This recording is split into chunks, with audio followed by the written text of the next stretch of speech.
That's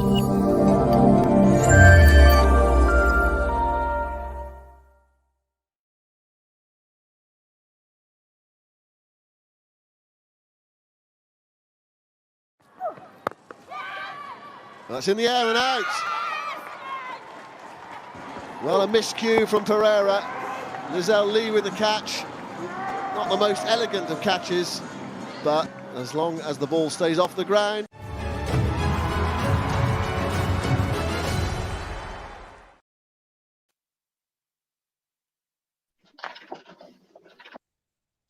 Yes, welcome back to Salam Media. It is now 15 minutes to 8 p.m. It's time now for the cricket discussion in the sports segment tonight. We feature a Proteas fast bowler by the name of sister Shabnim Ismail, and she's a fast bowler, by the way, and she started her career actually a long time ago, and it's going to be very interesting. We are going to get in discussion with her, chat to her all about her career, her background, and where she is now. And she's obviously got some accolades. There's so much to talk to her about, inshallah.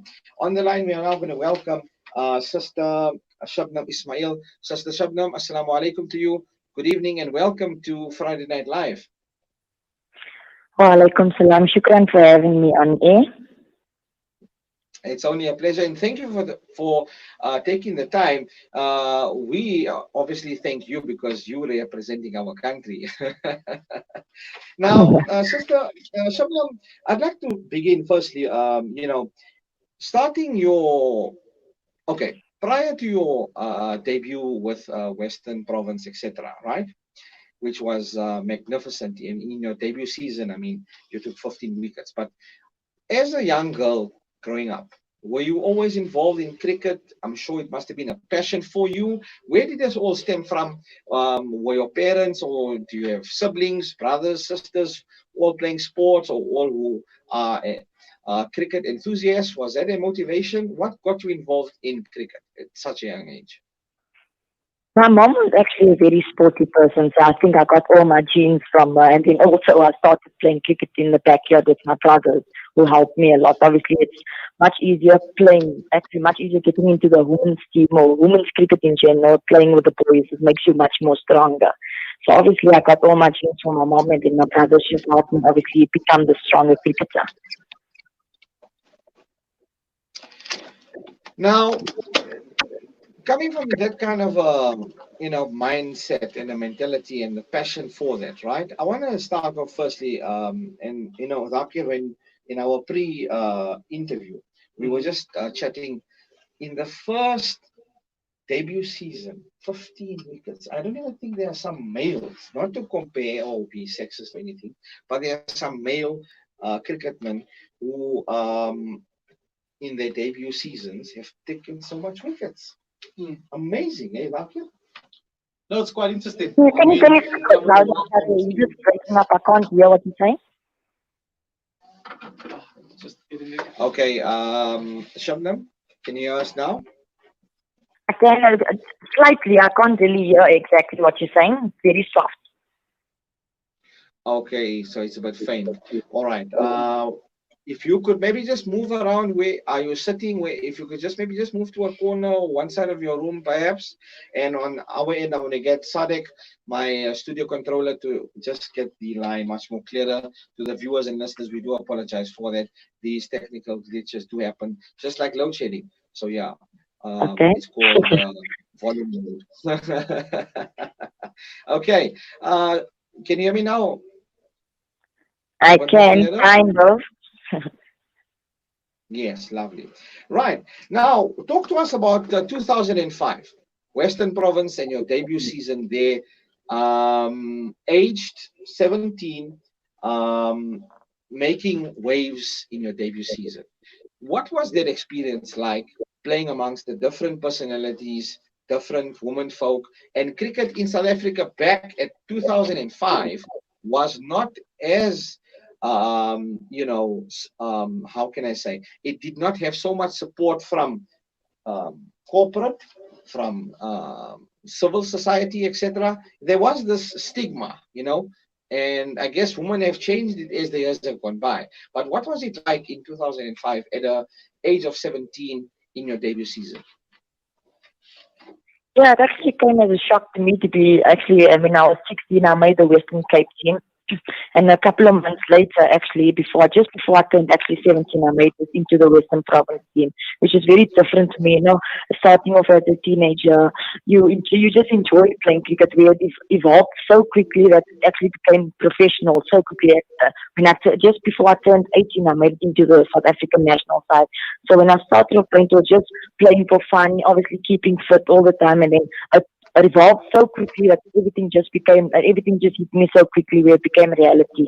We are then obviously made it into the South African national side. We weren't professional cricketers as yet, and as the time went on in 2014, we then became professional cricketers, which were always a male-dominated sport. But as ladies that play now in the professional area, I mean, it's very different for us. Like for myself, going into the national setup, I started off as a second change bowler, and now obviously using the bowling attack with Marisa and Cup, it's very different. And I must commend CSA and momentum that's come on board for us as well. It's been a huge turnaround for women's cricket, and I'm actually very happy, especially for the younger generation coming through, knowing that there is a career in cricket for women, especially knowing it's a male-dominated sport. So I'm very grateful for where I am today, and hopefully there's lots of years more to come for myself to play. Inshallah, yes, Inshallah. Many more. Now, Thaakir, you want to pose a question here. And, there's just so much because it's the first, female Proteas bowler or, cricket player that I've had the opportunity, or I think, had the opportunity to interview. But anyway, Thaakir, you can go ahead. Definitely. There's so much to talk I think there's just so much to talk about, Exactly. Shabnim, and you've got such a great CV that it's a great thing for our community, and you flying the South African flag high, definitely. In 2007, you're age 17, like you said, just a couple of months after you made your provincial debut. You then went on and made your debut for the South African national team against Pakistan. Do you feel like there was some type of expectation coming into that match over your head? And do you feel like you certainly had more eyes than there actually was on you? Because being in the national team at the age of 18, playing against a giant in the cricketing world, such as Pakistan, run us through your debut and what was it like? Did the pressure ever get to you?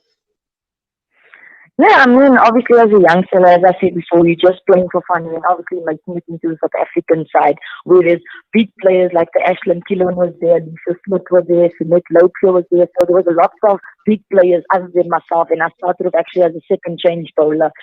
And coming into the side, of course, there's lots of expectations playing for your country, but at that young age, I just wanted to have fun. So for me, it was just taking the ball, running in and to bowl. Then as the years went by, obviously it's becoming a professional sport. It's your job now to actually pick up the ball, running and bowl and take wickets, because now you have a job to do. You're getting paid for it. So it's very different. Like I said, everything just hit me so quickly, like in that 2 years as I was growing up. Obviously, making the Western Cape team and then making the provincial side and then going into the SA side. But obviously, I was really grateful to obviously take the opportunity. But as I said, it was just for me to just have fun and play, and then everything just started happening so quickly for myself. And really happy to be at the top of my game at the moment.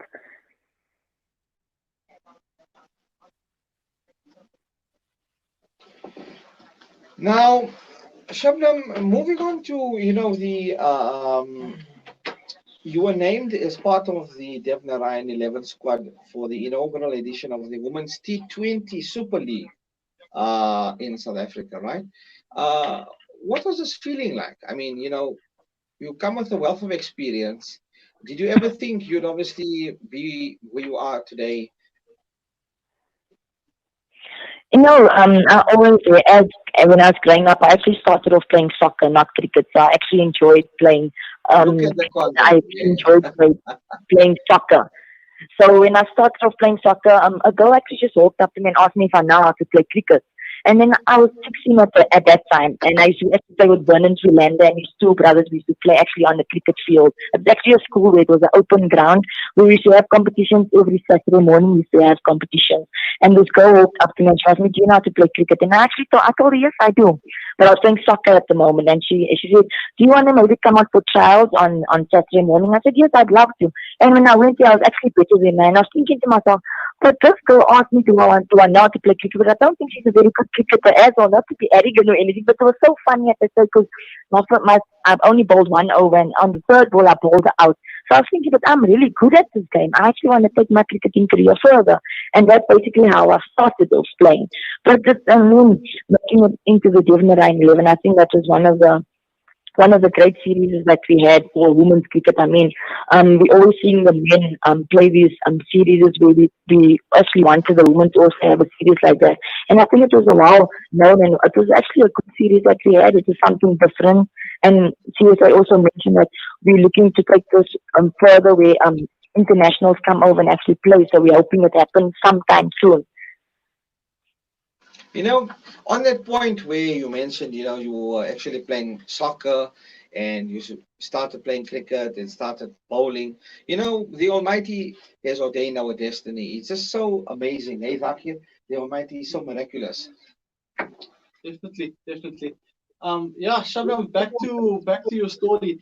The Big Bash series in Australia has certainly been front runners in cricket in the world, for that matter, because not only have they broadcasted the men's tournament, but they've also made a concerted effort to broadcast the women's tournament as well. And it looks like they're getting full stadiums for the women's side of it. In 2015, you made your Big Bash debut with the Melbourne Renegades. What was it like going from South Africa, where the women's game was not getting as much exposure as it was getting over in Australia? Could you deal with the spotlight being on you? No, I think 100%, as cricketers, we deal with a lot of pressure. I know people always think, it's only females. We deal actually with a lot of pressure and we actually go on tours with psychologists, and we're fortunate to have a proper management team with us traveling. So there is times where we cope with the pressure. There's times where we crack under pressure. I mean, it happens to all professionals. It's just a matter of how you deal with it. I'm a firm believer of I'm a mentally strong person. So for me, obviously, playing under pressure, having that spotlight on me in 2015, it was very different for myself. But I always tell myself, as long as you're having fun, you're always going to have a good outcome. As long as you're mentally strong, you can get through anything in life. And I'm a firm believer of that. Definitely. And a lot of people say that when they travel to the subcontinent, they need to change their game. When they travel to Australasia, they need to change your game. As a fast bowler, what was it like hitting the pitch in Melbourne and also the famous cricket stadiums all over Australia? Did you go in with a different game plan, or was it something similar to what you'd use in South Africa? No, I mean, as a fast bowler, you're obviously 100%. You need to assist. You need to assist the wicket as quick as you can. So for me, as an opening bowler, in my first 3 balls, I need to know exactly what the pitch is doing.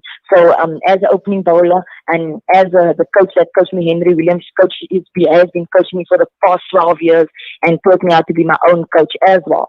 So obviously, in my first 3 balls, I need to assist the wicket as quick as I can, and then obviously pass on the knowledge. But South African wickets, Indian wickets, and Australian wickets is completely different. I think the South Africa and the Australia is much similar, but when you head into the subcontinent where it's low and slow, then obviously you need to use your variations. You can use your bouncer depending on the wicket. As when you assess the wicket, is it a bit bouncy? Can you use your bouncer? Do you go to your slower balls? You need to go a fuller length on subcontinent. And then when you get to the Indian wicket, it is different wickets as well. We need to assess also very quickly. It is you need to go a much back of a length, or you need to go fuller length. So it also depends on the wicket. And as a bowler, if you're quick enough to hit it deck harder, you can go. Then you can tend to go a bit shorter. But then I enjoyed playing overall in Australia. I think it was very good. I think the Melbourne wicket especially was a very good wicket for myself to bowl on. A magician with so much tricks up her sleeve. Yes, I'm sure that everybody are just so nervous when they see you running down to the crease. Well, just on that point, I just want to welcome the listeners out in KZN. It is 8 p.m. on the dot. So yeah, the listeners out in KZN region on Radio Al Ansar, we welcome you to Friday Night Live with ST. I'm your host, Sarfaaraz, Takolia, Thaakir, Dawood. We are in conversation with Shabnim Ismail, the Proteas fast bowler, and she's been talking to us about her journey when she began cricket in her debut in 2005. So there's still a whole lot more coming up. So Thaakir, you were still carrying on with the Australian game, and Shabnam, you were mentioning, playing overseas, different line and length and pace and all of that as a bowler. And as a fast attacking bowler, comes into play here. What were some of your toughest opponents, if you compare your experience in South Africa to that of Australia? Yeah, I think obviously, with all due respect to CSA, I think that overseas it's just that obviously all the games are more televised. I mean, all the BBL, most of the BBL games are televised, and then you get to CSA. Well, not all of the games are televised, but it has been a lot better. So, like I said, I must recommend CSA for all the effort, and obviously Super Sport as well, and the Momentum for supporting us. I think the way we went about playing our game, us as a South African women's team, I think just the way we play our game just shows that, more people are interested now in watching the game. And there's more viewers. We had over 1 million viewers watching us back home when we went to the World Cup. So I think that the way we play as a team and my performances thus far, I think it's been really great. Shabnam, there's just so much highlights. So we're taking it from Australia straight through to the UK. 2016, going over to England.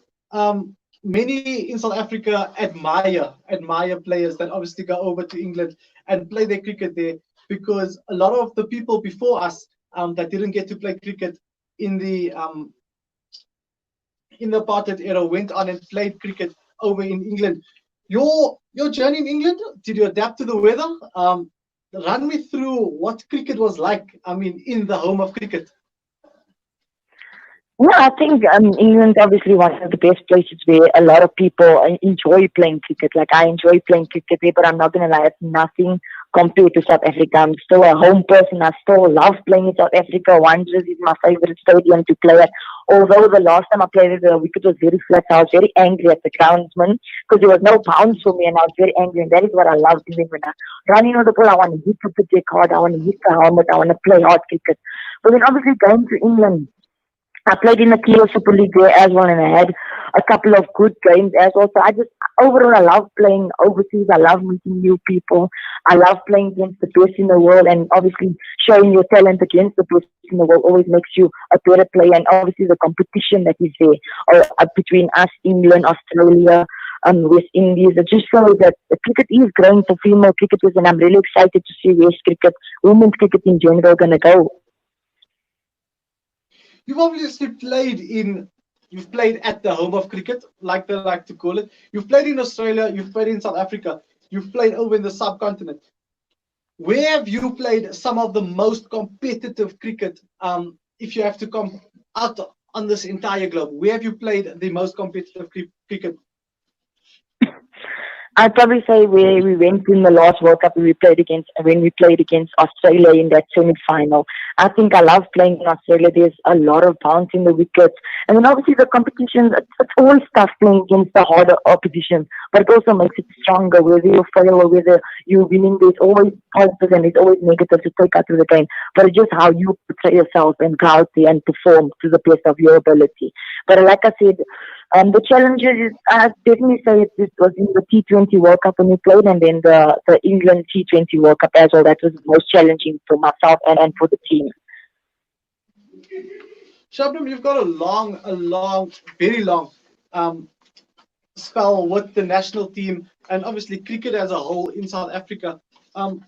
Longevity in the game, how do you keep yourself going and motivated, waking up every morning, even though you've been over 10 years in the game, playing at the highest level in this, the highest level that there is to play at? What keeps you motivated every day? Well, I can't. You just gave away my age now, so I'm not going to say my age is keeping me going because it's not. But no, I think it's like I said, I'm just a mentally strong person, and I'm a firm believer of if you got your ducks in a row, everything will work for you. A lot of people think that we just go onto the field and we just play cricket, but I think all the hard work is actually put in behind the scenes where a lot of people don't see how we condition ourselves, how we live in our lifestyle, and we're eating healthy. Um, we're training on a daily basis. We have home programs at the moment. So it's really, it is challenging, especially now when this whole pandemic started. It is very challenging for us because we, as cricketers, we love being out, we love being with the team, and we haven't been with the team for the past 3 months. So it's been really challenging where you just have to train at home. You wake up a certain time in the morning. We only at that time frame to actually go run it. So as a professional cricketer, you need to be professional in what you do as well. And like I said, we professional cricketers, we get paid for what we do, so it's obvious it's our daily job. So if I have a job that's 8 to 5 and I wake up late every morning, I'm gonna get fired.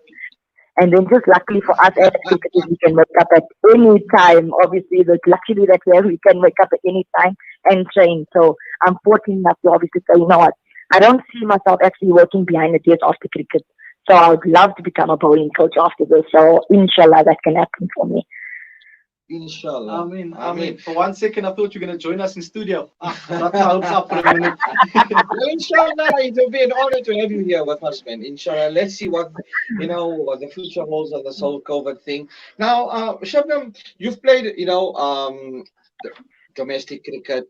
You've played at club level, international. What is your okay? Well, this is a bit of a difficult question for many sportsmen. I ask this. What is your favorite pitch that you've played on, or which are your favorite stadiums that you've played at? Okay, like I mentioned before, my favorite because I'm originally born in Cape Town. I'm living in Johannesburg for the past 4 years. So I'll tell you, when I was in Cape Town, my favorite stadium to play in was Newlands. That was the best ground for me to play on. When I moved to Johannesburg, my favorite ground was Wanderers, and I think so now if I had to choose between Newlands and Wanderers at the moment, because Wanderers let me down a bit, and they never gave me the bounce that I wanted, and I'm so angry about it. I'll definitely say I still love Newlands, so I'm not gonna lie. I think that is one of the favorite grounds. I think just the view itself, looking at the mountains over there. I know when you're running into ball, you can see the mountains and everything. So it's really different. I just feel more at home when I'm there, and it's always nice to play against. Not again to play with the home crowd behind you. So that's one of the good things about it. And just the viewers and just everything has revolved so much around women's cricket that it's happening. Everything is happening so fast. No, definitely.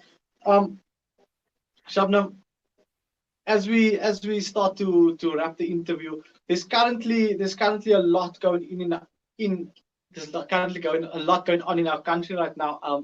Gender-based violence is obviously something that shouldn't be entertained, and we should be taking a stronger stand as South Africans against this. What are your words to keep women motivated, and obviously everyone motivated in South Africa in these dark and tough times, because we do know that it's the lockdown, it's financial issues. There's so much happening in our country. What are some of the positive things that you can obviously share with our country to keep everybody in a positive mindset so we can get through this together?